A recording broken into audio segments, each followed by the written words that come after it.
পিএসএলে রিশাদ হোসেনের দল লাহোর কালান্দার্স জিততে পারেনি।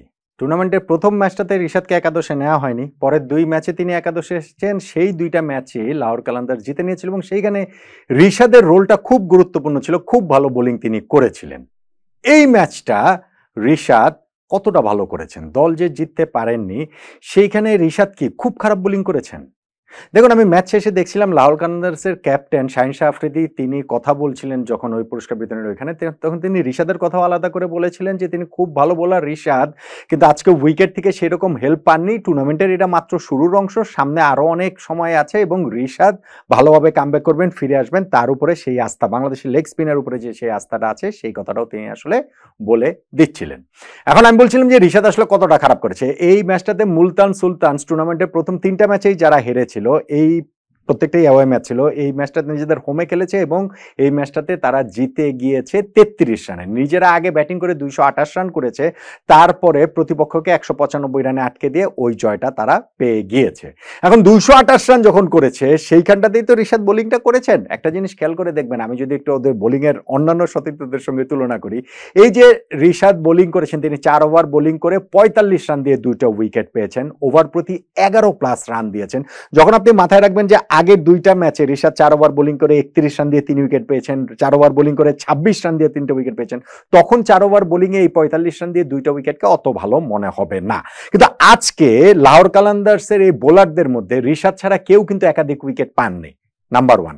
নাম্বার 2, এই দলের যে বিখ্যাত আরো যে বোলার রয়েছে, ধরেন শাহিন শাহ আফ্রিদি, তিনি তার 4 ওভারে 43 রান দিয়ে 1 উইকেট পেয়েছেন।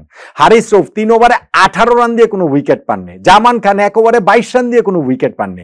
সো একেবারে প্লাসিড ব্যাটিং উইকেটে রিশাদ হোসেন এইখানে যে বোলিংটা করেছেন সেইটাও যে আসলে খুব খারাপ হয়েছে অমনটা বলার উপায় নেই।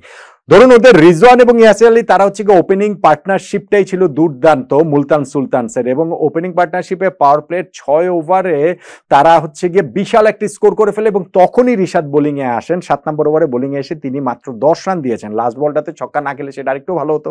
পরের ওভারটা তাকে যখন বোলিং এ আনা হয়েছে, সেই ওভারটাতে তিনি বোলিং এ তিনি রান দিয়েছেন 12 রান, 2 ওভারে 22 রান, কোনো উইকেট নাই।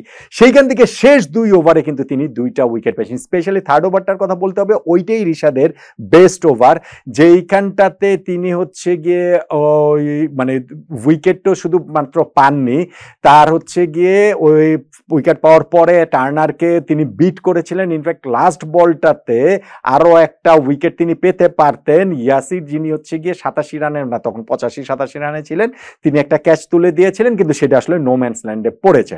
আবার লাস্ট ওভারে গিয়ে রিশাদ প্রথম 2টা বলে 4 ছক্কা খেলো, ওই টার্নারের উইকেটটা কিন্তু তিনি তুলে নিয়েছেন।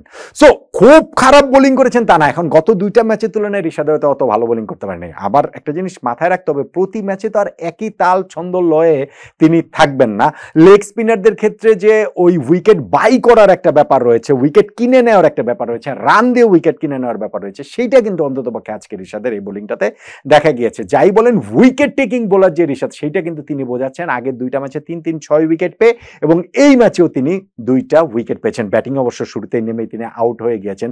ব্যাটিংটা রিশাদের কাছ থেকে আরেকটু বেশি প্রবাবলি এই লাহোর কালান্দার্স আসলে এক্সপেক্ট করছে, কিন্তু তার মূল কাজ বোলিং, এবং সেই বোলিং এ প্রথম 2টা ম্যাচে রিশাদ যে খেলেছেন সেই 2টা ম্যাচে তিনিও খুব ভালো বোলিং করেছেন, দলও জিতেছে। আজকে তিনি ততটা ভালো বোলিং করতে পারেননি, তবে অন্যান্য সতীর্থদের তুলনায় যে আসলে খুব খারাপ করেছেন সেটা না। তাদের আব্বাস আফ্রিদিও ভালো বোলিং করেছে, অবশ্য সিকান্দার রাজও 2 ওভারে 15 রান দিয়ে 1 উইকেট পেয়েছে, সেটাও ভালো বোলিং করেছে। কিন্তু আমার কাছে মনে হয় যে এই বোলিংটা রিশাদ করেছেন সেইখানটাতে নেক্সট ম্যাচে একাদশে তিনি থাকবেন এবং এইখান থেকে একটা কামব্যাক করার চেষ্টা রিশাদের নিশ্চয়ই থাকবে। নিশ্চয়ই রিশাদ সেই কামব্যাকটা করতে পারবেন, নয় কি?